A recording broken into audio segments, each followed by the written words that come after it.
আজ এশিয়া কাপে সবচেয়ে হাই ভোল্টেজ ম্যাচ ভারত বনাম পাকিস্তান। গোটা ক্রিকেট বিশ্ব তাকিয়ে আছে এই লড়াইয়ের দিকে।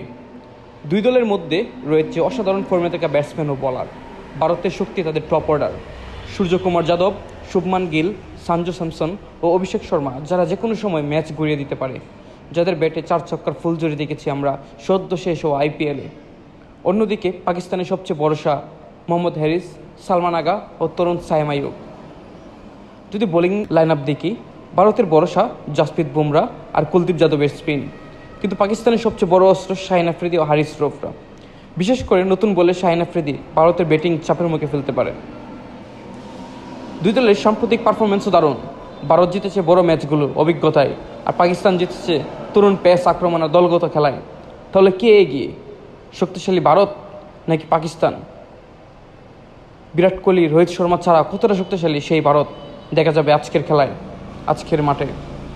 শেষ পর্যন্ত ম্যাচটা জিতবে সেই দল যারা চাপ সামলে শেষ মুহূর্তে ঠান্ডা মাথায় সিদ্ধান্ত নিতে পারে। ক্রিকেট ভক্তদের জন্য এটা শুধু খেলা নয়, আবেগের লড়াই। এশিয়া কাপের ভারত পাকিস্তান ম্যাচ মানেই ক্রিকেটের মহারণ। আপনি কাকে সমর্থন করছেন, ভারত নাকি পাকিস্তান?